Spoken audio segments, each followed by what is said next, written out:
সকলেই আমার প্রীতি ও শুভেচ্ছা নেবেন। আশা করি ভালো আছেন।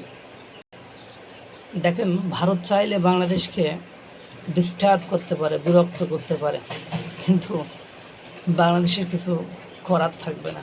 ওই যে সচরাচর হুমকি ধামকি দেওয়া, এটা করব না, ওটা করব না, ওই যে বলবে তোমার সাথে ব্যবসা বাণিজ্য করবে না, ডক্টর ইউনূসের আমলে ব্যবসা বাণিজ্য করবে না, একটা অপ্রয়োজনীয় জিনিসের উপরে ভারতের উপরে নিষেধাজ্ঞা জারি করেছিল। ভারত কী করেছে, একটু ঘোরায় নিষেধাজ্ঞা জারি করেছিল। তারই ফল স্বরূপ কুষ্টিয়ার গেঞ্জি শিল্প পুরো ধ্বংস হয়ে গিয়েছে। অর্থাৎ কুষ্টিয়া থেকে যে প্রচুর গেঞ্জি তৈরি হয়ে ভারতে রপ্তানি হতো, সেটি এখন পুরো বন্ধ হয়ে যাওয়ার উপক্রম হয়েছে। গেঞ্জি শিল্প ধ্বংস হয়েছে। স্থল বন্দর দিয়ে তারা গেঞ্জি এখন আর ভারতে পাঠাতে পারে না, অর্থাৎ গেঞ্জি শিল্প শেষ। এরপরে বাংলাদেশের সুপারি শিল্পটাকে শেষ করে দিয়েছে। এরপরে বাংলাদেশের পান শিল্পটাকে ভারত শেষ করে দিয়েছে।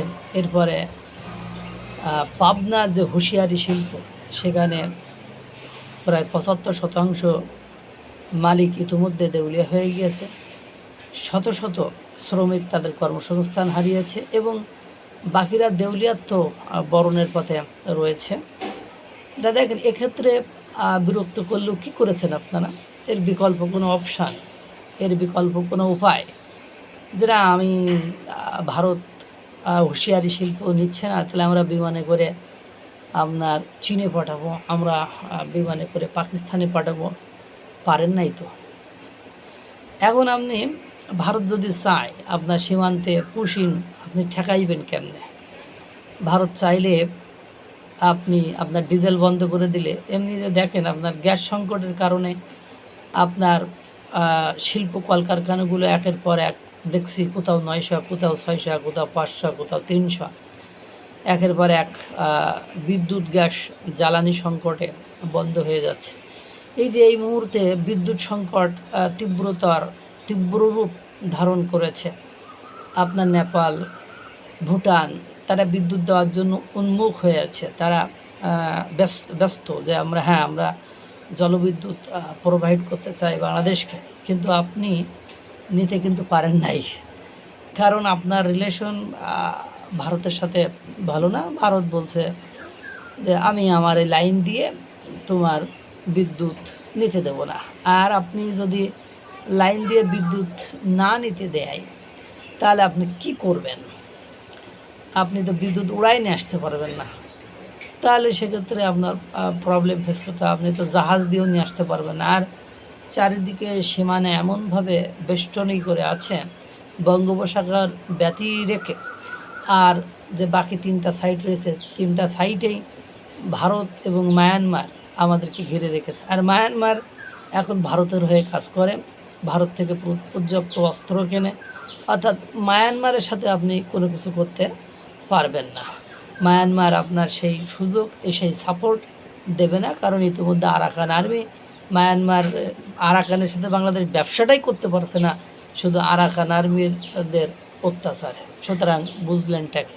এখন আপনি ভারত যদি চায়, তাহলে আপনার সাথে গঙ্গা চুক্তি করবে না, এই ডিসেম্বরে শেষ হয়ে যাবে, গঙ্গা চুক্তি করবে না। ভারত যদি না চায়, তাহলে আপনি একদিনের জন্য স্বস্তিতে থাকতে পারবেন না, কারণ আপনার দেশের অভ্যন্তরে সীমান্ত পার হয়ে এসে অকারেন্স ঘটিয়ে তারা আবার সীমান্তের ভেতরে ঢুকে গেলে আপনি কি করবেন? এই জন্য ভারতের সাথে পাকিস্তান, চীন এবং মার্কিন যুক্তরাষ্ট্রের সাথে সম্পর্ক করে দেখেন, এই পাকিস্তান একদিনের জন্য ভালো রয়েছে। এটা তো শুধু ভারত, এখন যদি ভারত চায় চট্টগ্রাম বিদ্রোহী গোষ্ঠীদেরকেও ওই 7 সিস্টার্স অঞ্চল দিয়ে পর্যাপ্ত অস্ত্র ঢোকায় আপনার ওই অঞ্চলটাকে বালুচিস্তানের মতো সবসময় অস্থির করে রাখতে চায়। 2 দিন পরে বালুচিস্তান পাকিস্তানে যেমন স্বাধীনতা ঘোষণা করে দিয়েছে, চট্টগ্রাম যদি স্বাধীনতা ঘোষণা করে দেয়, আপনি কি করবেন? ওই সব অঞ্চলের চট্টগ্রাম অঞ্চলের লোকের সাথে আপনি পেরে উঠবেন? আর ওদিক থেকে যদি তারা অস্ত্র প্রোভাইড করে, অস্ত্রও বিক্রি হইল, তাদের বাংলাদেশের বাড়াবাড়িটাও প্রশমিত করতে পারলো বা কমাতে পারলো।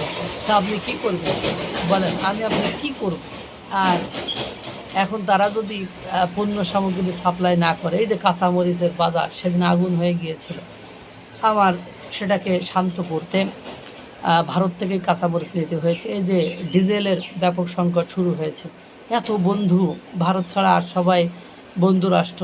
দিল্লি না ঢাকা স্লোগান এর মতো আমরা ওয়াশিংটন না ঢাকা, বেইজিং না ঢাকা, ইসলামাবাদ না ঢাকা, এইসব স্লোগান কখনো দিই না। যদিও ভারতেও তারা অনেক জ্বালাতন, নির্যাতন, নিপীড়ন, অনেক রিপোর্ট তাদের খারাপ।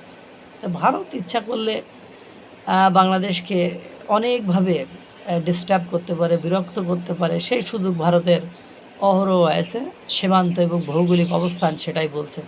সুতরাং ভারতের সাথে শত্রুতা না করে বন্ধুত্ব কীভাবে গড়া যায়, আমার মনে হয় সেটি সবচেয়ে ভাবাটা বুদ্ধিমানের কাজ হবে। নচেত দিল্লি কা লাড্ডু খাইলেও পস্তাবেন, না খাইলেও পস্তাবেন। মহান সৃষ্টিকর্তা সকলকে ভালো রাখুক, সুস্থ রাখুক।